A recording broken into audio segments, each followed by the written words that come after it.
We're facing a very unique challenge in the construction sector at the moment. We're in a situation where we have global carbon budgets, national carbon budgets, yet currently our kind of plans, government plans and trajectories show that we're going to be burning through that carbon budget in only just a couple of years in the construction sector alone.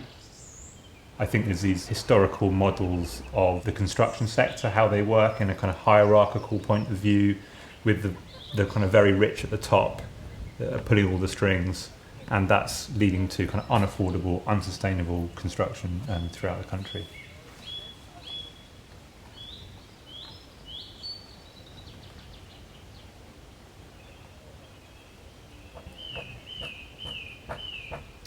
So No Building as Usual is a project trying to show that business as usual is archaic, it doesn't work, we can't build like that, it's blowing our carbon budgets.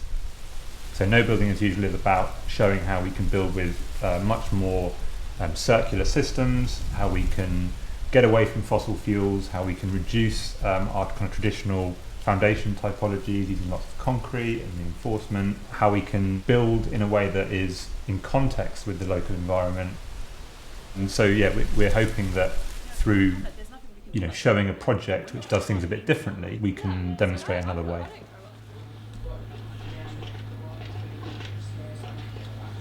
What's that like cave for? Are they not in there? So at what point do you get in protection in there that doesn't ruin everything? The first week we didn't know how to interact. Do we contact? Do we not? Just like me, I had to have contact. I love you guys. No. Next we're sharing tents, cooking each other's dinner. Which, like, did that person even wash their hands before they cook?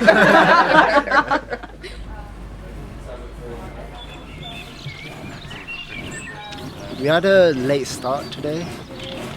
Wilf wasn't here on time, but that's not his fault. But also, we all kind of woke up a bit late, kind of chilled a bit too much.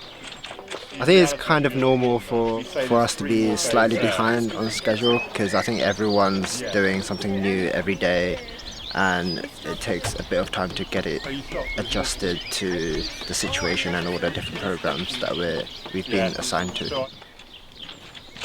At the moment we're trying to hopefully start on the roof boxes. Behind me we're just laying all the floor boxes. Some of us are finishing off building the roof boxes so that we can hopefully put it up, start to put it up tomorrow.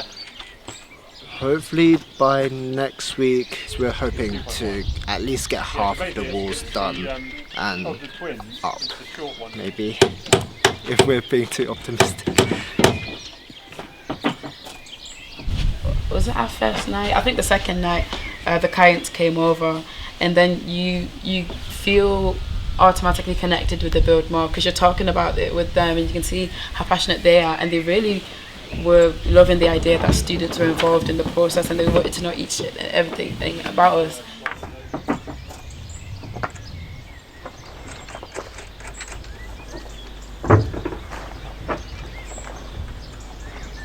We started out on a plain construction site. We made it our home for a little while as well, so Had some good moments in there. we utilised the space as it was growing and kind of living on site down the field. It's also familiar, so it feels like an extension of our home when we're together.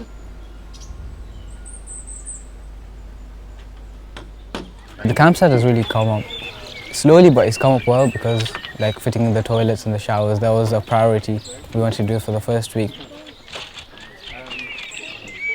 This really helps, especially once you've had a long and hard day of working. You just want somewhere, not your tent, because your tent will be boiling. So somewhere open and nice, just sit in and relax. But within our actual campsite, we all have different responsibilities in terms of who's cooking during the day and during the week. I feel like the first 2 weeks has been just more getting to know people, being comfortable with each other and stuff like that. So now we're just getting to our habit of, we know you, we can just be ourselves around you, and it's just more mellow now, and just you can do anything. And, it feels good. This week seems like it's going to be a really good, fast-paced week. I think we plan to finish the roof this week, which will be really exciting, and get all the walls done. And I think we're really going to see some progress in Nest House in the next few days. So I'm quite excited.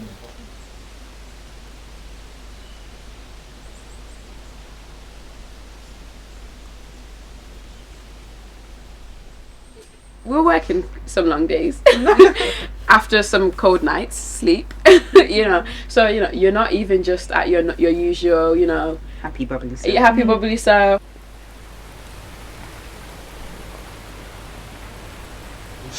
Oh gosh, let's not even talk about weather. It's just been all over the place. It was last week at 8. We were just having breakfast, and then it started chucking it down, and all the plywood is exposed. And then, that was not a good morning, because now we're all running around. We're trying to put plywood on top of plywood. We're trying to flip the water out that's gotten inside. We're trying to put the tap all over it. It's crazy. It was one of those mornings that afterwards you just sat down and just breathe, because it was actually so stressful. I don't know how Wilf and Sarah kept their calm during that.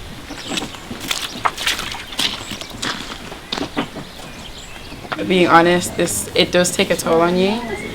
Yeah, it really affected the build. The first 2-3 weeks was really hardcore and very fast paced, and it took a lot of energy out, so kind of thankful for the rain. Don't tell anyone I said that, despite being on camera. Sorry. So it's not been optimal. The highs outweigh all the negatives so far. Yeah. Check back on me in 2 weeks. I'm like, it's hell. I'm joking. It's quite good. Yeah.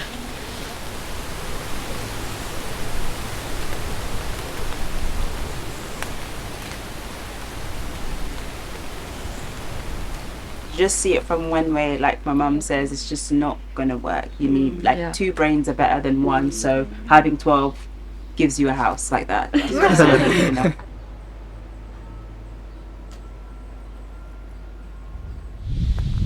So up until now we've been, starting from scratch. We've worked from the foundations, the setting out, and we've worked our way through creating floor boxes, roof boxes, walls, and now we've actually finished the base of the walls, the roof, which means that we can put the green roof in soon, which is really exciting.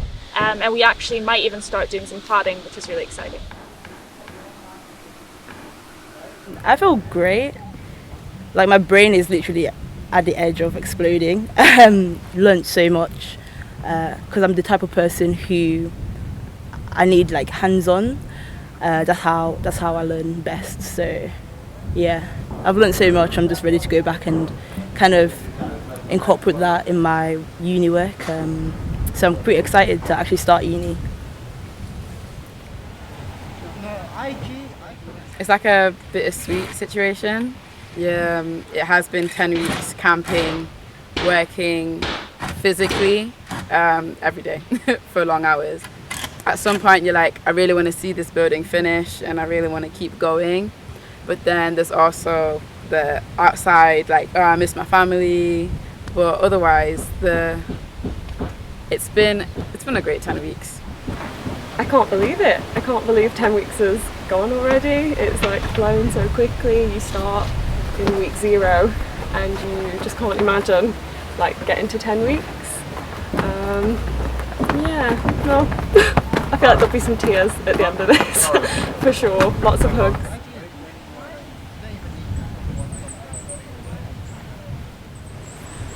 Do you think it was a bit over ambitious for Studio Art to think that this could be done in 10 weeks? 100%. 100%.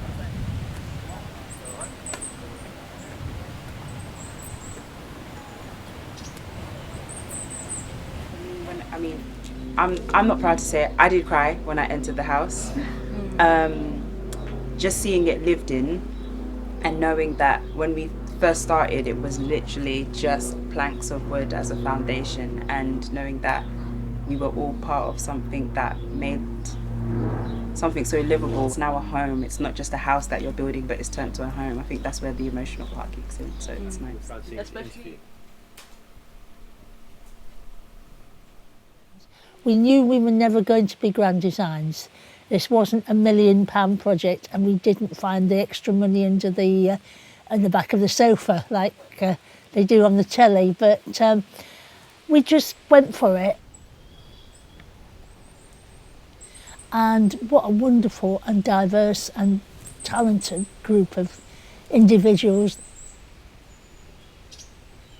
I actually thought one of them, I actually thought I'd inherited him, because he stayed on and was with us until Christmas. So he sort of lived half in the house, half in the pod up there.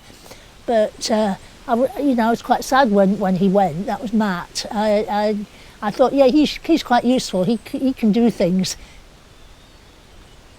My favourite part of the house, no, is that front there, sitting out on that deck. That's my favourite part. Yeah. Yeah, without a shadow of a doubt. Yes, if you want to ask Molly about her experience with the students, she'll tell you it's plenty of biscuits. She stole a packet of bourbon biscuits yesterday from the campsite. So.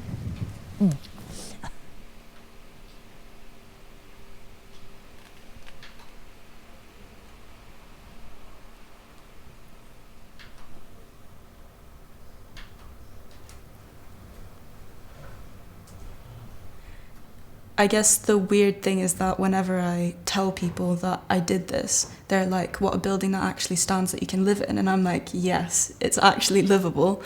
And people are quite surprised that, students are able to do that, and that's actually realistic. So I think just being back there just made me realize that, it is kind of, hence the name No Building as Usual, it is possible to break away from the norm, and that even, I guess, giving me the confidence that, I can do this and I'm capable, and seeing the clients actually happily living there, it's just incredibly satisfying. It's not perfect, but I think it's an invaluable experience of seeing what is possible, working with a diverse group of students, but also collaborating cross-sector and tackling the climate crisis, and also using as a precedent for other practices to know that you can break away from the norm. I don't think we're pretending that No Building as Usual is going to answer all the questions and solve all the problems, because we're only small, and this project's only small. It's affected, probably no more than 30 or 40 people directly.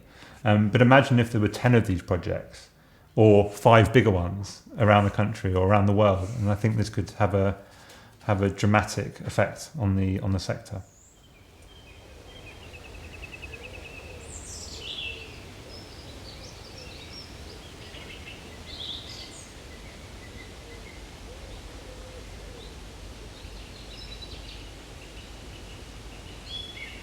It's different, and I think that's something that we should be proud of, at our age as well, to have such a building in mind. I don't think we'll ever forget about Nest House. Yeah. I won't anyway.